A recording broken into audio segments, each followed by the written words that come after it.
Disclaimer. Please forgive me now if I mispronounce any words in this video.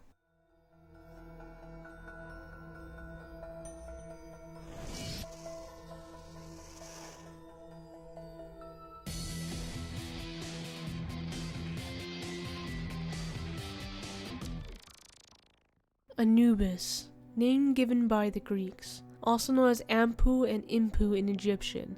This very important jackal-headed Egyptian god was the ruler and god of the underworld and the judge of the dead. However, he gave up his title as god of the underworld after Osiris was resurrected and conquered death, and now he is the god who oversees embalming and mummification processes. He is also the patron god of lost and helpless souls, and was called upon for protection and vengeance. His wife, goddess Enput, is the female version of himself, and had a daughter named Kabachet. He is one of the oldest gods of Egypt, and has been depicted in both forms as a man with a jackal head and sometimes in full canine form. Anubis' cult flourished in Egypt during the period of the Old Kingdom, but the worship of the god may be even older than that. At first he was considered the son of Ra and Set, but later he was held to be the son of Osiris and his sister-in-law Nephthys. After Set, god of desert, storms, disorders, and then some, killed his brother Osiris, Anubis would be seen as Osiris' protector, who guarded the god's body after death, oversaw the mummification, and assisted Osiris in the judgment of the souls of the dead after Osiris was resurrected. During this time period, after Set murdered Osiris and Anubis was protecting his body, Set attempted to attack the body of Osiris by transforming himself into a leopard. However,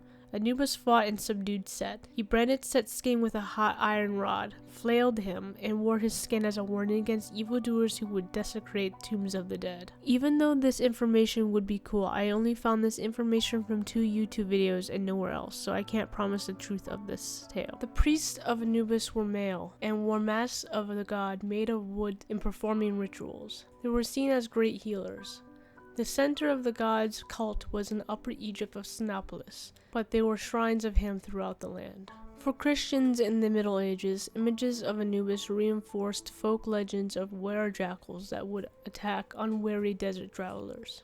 Anubis' jackal head and his association with the dead may be based on the jackal itself, who haunted graveyards and were linked to digging up and devouring dead corpses. His fur was mostly black, for both the sight of rotting flesh and fertility like that of the Nile River, linked to the rebirth of the afterlife. Being part of the judging process of the dead, Anubis would guide the souls of the dead to be weighed and judged, their hearts weighed against a feather. He would watch over the event along with Osiris and the judges of the underworld, with the demoness and goddess Amit at his side. If the soul's heart weighed more than the feather, they would not be granted access to the afterlife. However, they would be granted one last chance to convince the judges that they lived a good life, but if they failed, they would be fed to Amit and suffer a second death. Anubis has become associated with the Greek god Hermes, due to Hermes helping the dead souls to the river Styx to continue with their journey. They were so linked that a god was created from the 2 of their associations, as Hermanubis, which became popular during the Roman domination over Egypt. Anubis is in quite a bit of media and pop culture, from The Mummy, Smite, Gods of Egypt, and much more.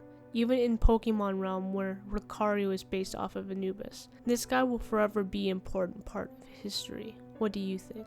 Did you enjoy this video? Want to support this channel? Please check out my Patreon page where I create content on cryptids, hauntings, serial killers, and much more. Can't support me there? Like, comment, and subscribe here.